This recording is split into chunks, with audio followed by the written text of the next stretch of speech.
Olá pessoal, tudo bem? Vamos à nossa palestra agradecendo a Deus pela oportunidade, pedindo a Jesus a nossa bênção, E fazendo a prece ao Pai. Pai nosso que estais no céu, santificado seja o vosso nome. Venha a nós o vosso reino, seja feita a vossa vontade, assim na terra como no céu. O pão nosso de cada dia nos dai hoje, perdoai as nossas dívidas, Senhor, assim como procuramos perdoar os nossos devedores. Não nos deixeis cair em tentação e livrai-nos do mal. Graças a Deus e graças a Jesus. Gostaríamos de falar hoje sobre as relações de causa e efeito entre espíritos encarnados e desencarnados e a conquista da paz. Estamos passando por um período conturbado de transição, transição para um mundo melhor. Mas efetivamente ainda vivemos num mundo de provas e expiações e sabemos que o mal ainda prevalece em nosso meio. O homem é preponderantemente orgulhoso e egoísta. Tem dificuldade de manter bons pensamentos e boas relações com todos à sua volta. Essa condição se observa tanto entre as pessoas em círculos menores e num sentido mais amplo entre os povos. Por isso, nossas reflexões são tão importantes para que num exame diário de consciência reconheçamos algum mal que fizemos, que nos arrependamos desse mal e busquemos sua reparação assim que possível, para evitar todos os problemas que a perpetuação do mal nos trazem. O problema é o orgulho. Ele cega o homem para suas falhas e o impulsiona à crítica em relação ao outro. O indivíduo sempre tem razão.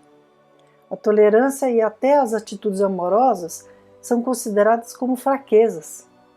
O outro é que está errado, E é de pequenos atritos no dia a dia, comunicações mal interpretadas, disputas de opiniões, preconceitos, sede de poder e consequentes atos intempestivos e subjugações impostas aos mais fracos, é que sobrevêm as rixas, inimizades, ódios e rupturas entre pessoas, entre grupos e entre países. E essas desavenças e a perpetuação do mal atravessam gerações, muitas vezes por encarnações sucessivas.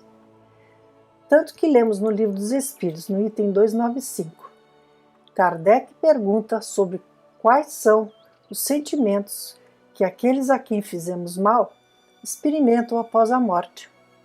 E a resposta dos espíritos é que se os espíritos são bons, eles perdoam, mas se são maus, podem conservar o ressentimento e por vezes perseguir quem lhe fez mal até numa outra existência. Deus pode permiti-lo como uma prova. E a esse respeito, lemos no Evangelho, no capítulo 5, causas atuais e anteriores, das aflições. E diz, em virtude do axioma de que todo efeito tem uma causa, as misérias humanas são efeitos que devem ter a sua causa, e desde que se admita a existência de um Deus justo, essa causa deve ser justa. Ora, a causa sendo sempre anterior ao efeito, e desde que não se encontra na vida atual, é que pertence a uma existência precedente. Se somos punidos, é que fizemos o mal. E se não fizemos o mal nesta vida, é que o fizemos em outra. Esta é uma alternativa a que não podemos escapar e na qual a lógica nos diz de que lado está a justiça de Deus. O homem não é, portanto, punido sempre, ou completamente punido na sua existência presente, mas jamais escapa às consequências de suas faltas. A prosperidade do mal é apenas momentânea, e se ele não expia hoje, expiará amanhã, pois aquele que sofre está sendo submetido à expiação do seu próprio passado. A desgraça que à primeira vista parece imerecida tem, portanto, a sua razão de ser. Isso não quer dizer que a gente não deva ter piedade por aqueles que sofrem, né? Com certeza, e podemos até ajudar, né, os irmãos que sofrem a passar por suas provas, né, com mais facilidade, do que for possível para nós, né? E também não quer dizer que a gente deva lamentar e até odiar as pessoas que estão aí causando mal, né? Porque sabemos que a justiça de Deus não tarda, né? E que se hoje essa pessoa não está sendo punida, com certeza vai ser, se não for hoje, poderá ser em outra vida, né? E, na verdade, então, temos que fazer prece por essas pessoas. E continuando aqui no Evangelho, né? Os sofrimentos produzidos por causas anteriores são sempre, como os decorrentes de causas atuais, uma consequência natural da própria falta cometida. Quer dizer que, em virtude de uma rigorosa justiça distributiva, o homem sofre aquilo que fez os outros sofrerem. Se ele foi duro e desumano, poderá ser, por sua vez, tratado com dureza e desumanidade. Se foi orgulhoso, poderá nascer numa condição humilhante. Se foi avarento, egoísta ou se empregou mal a sua fortuna, poderá ver-se privado do necessário. Se foi mau filho, poderá sofrer com os próprios filhos, e assim por diante. É dessa maneira que se explicam, pela pluralidade das existências e pelo destino na Terra, como o mundo expiatório que é, as anomalias da distribuição da felicidade e da desgraça, entre os bons e os maus neste mundo. Quando nos elevamos pelo pensamento, de maneira a abranger uma série de existências, compreendemos que a cada um é dado o que merece e que a justiça de Deus nunca falha. Perdão. Assim, quando virmos hoje irmãos submetidos a processos de obsessão espiritual, em que espíritos inimigos subjugam terrivelmente suas vítimas, quando virmos pessoas sofrendo com doenças atrozes, quando virmos pessoas ou populações inteiras se agredindo por preconceitos de classe social, de raça ou de credo, quando virmos países em guerra, com populações sendo oprimidas, quando não dizimadas, né? Lembremos-nos da lei divina de causa e efeito, que pela reencarnação dos espíritos impõe provas com resgates difíceis àqueles que outrora também provocaram as inimizades, o ódio e o sofrimento. Os exemplos são muitos, né? É só nos lembrarmos da nossa história, né? As chacinas dos cristãos há mais de 2000 anos, as várias chacinas entre reinos na Idade Média, as grandes guerras e o holocausto dos judeus no século XX, sem falar no flagelo da escravidão, né, que se arrastou por séculos. Então, muito sofrimento, né? E nos perguntamos, então, como interromper esse círculo vicioso de agressões, vinganças e sofrimento, em que os verdugos vão se revezando com as vítimas, né? Como alcançar a paz, né? Então vamos ler aí esse texto. É um conto, chama-se Viver em Paz, do espírito Augusto César Neto, que está no livro Presença de Luz, psicografado pelo Chico. Então, questionado sobre como viver em paz, sem aversões e sem inimigos, Augusto comenta que despendeu muito tempo procurando um caminho para a resposta, até que consulta um mentor que lhe conta a seguinte história. Nos tempos medievais, grande parte da Europa era recortada por numerosos domínios. Foi assim que existiu um reino na Itália, cujos habitantes se caracterizavam pelo gênio criativo e trabalhador. Tudo corria por lá às mil maravilhas, quando certa parte do território entrou em dificuldade para o relacionamento harmonioso dos cidadãos entre si. Tudo começou com tricas domésticas que rapidamente degeneraram em conflitos sociais que se comunicaram à vida produtiva do país. Desorganizara-se o trabalho, o ódio estabelecia a delinquência, a luta de classes oferecia péssimos exemplos à comunidade, e quando o desequilíbrio atingiu o auge, reuniram-se os soberanos com os juízes e conselheiros, né, nos quais se inspiravam, e resolveu-se que o filho único do casal, o príncipe, né, fosse em missão punitiva ao encontro dos dissidentes, de modo a restaurar os princípios da segurança.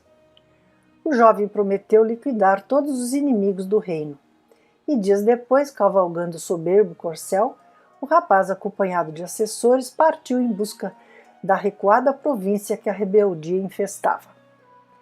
Atingida a meta, os colaboradores do príncipe, com grande espanto, viram-no convidar as autoridades responsáveis pelos negócios do Estado para um entendimento em praça pública. Então, em vez de chegar lá e sair destruindo, matando todo mundo, né, como era a prática, e que infelizmente ainda é hoje, né, quando se pretende agredir, né, subjugar, né, ele convidou, né, as pessoas ao diálogo. Né.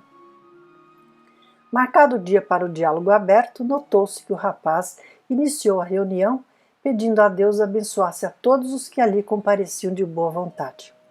Finda a prece, requisitou o debate e, com admiração para todos os moradores do recanto rebelado, né, passou a perdoar todas as injúrias assacadas contra a sua família, acatou as petições da justiça, mandou pagar as indenizações que lhe foram apresentadas com documentos justos e reorganizou o serviço das classes diversas. E em todas as manifestações se comportou com tal bondade que em poucos dias a comissão vitoriosa retornava à capital com inúmeros protestos de paz e amizade, assinados por aqueles mesmos compatriotas dantes considerados subversivos. Recebido pelos pais, que já haviam colhido informações tendenciosas, né, porque as pessoas não se conformam, né, quando se pratica o bem muitas vezes, né, com relação ao seu... Então, os pais já estavam assim, meio envenenados, né, por essas informações tendenciosas, né, com relação ao comportamento do príncipe, que para muitos expressava fraqueza e covardia. Aquela história, né? Ser bom, né? Ser complacente e compreensivo, né? E ter atitudes de paz, né? É considerado fraqueza, né? Infelizmente. Então, para muitos que para muitos expressava fraqueza e covardia, entregou os resultados da missão que executara sem ameaças e sem lágrimas, sem perseguição e sem morte. Após o relatório a que se via compelido pela força das responsabilidades de que fora revestido, o pai levantou-se e indagou asperamente: Então, que fez você das ordens que lhe confiamos? Onde a sua promessa de nos destruir os inimigos? E o rapaz, surpreendido, respondeu com humildade: Pai, o mandato com que fui honrado foi honestamente cumprido. Anulei todos os nossos adversários, deles fazendo cooperadores e amigos. Não restou um só dos inimigos do reino, porquanto foi possível transfigurar todos os nossos opositores em companheiros que passaram a trabalhar e a produzir para a comunidade com sinceridade e sensatez. O genitor, confundido pela informação, permaneceu em silêncio, ignorando como reformular o assunto. Mas a soberana, a mãe, né, de coração compreensivo e justo, adiantou-se para o moço e concluiu o episódio falando-lhe com o manifesto carinho maternal. Deus o abençoe, meu filho. Todas as suas providências foram louváveis. Muitos ganham a guerra, mas você ganhou a paz, que nos beneficia a todos, e precisamos reconhecer que sem paz é impossível sustentar o trabalho no bem. Muito bem, né? E é isso, né, pessoal? Na busca da paz, ciente da lei divina de causa e efeito, que o homem se liberte então do sofrimento, dos rancores e desejos de vingança, que sacrifique seu orgulho e egoísmo, despertando para a tolerância, para o perdão e o amor, né? E assim, cumprindo com o primeiro mandamento de amar a Deus acima de todas as coisas e ao próximo como a si mesmo, que caminhemos firmes com Jesus para um mundo de regeneração e mais à frente ainda, né, para a vida eterna, feliz e em paz. Certo? Obrigada, até semana que vem.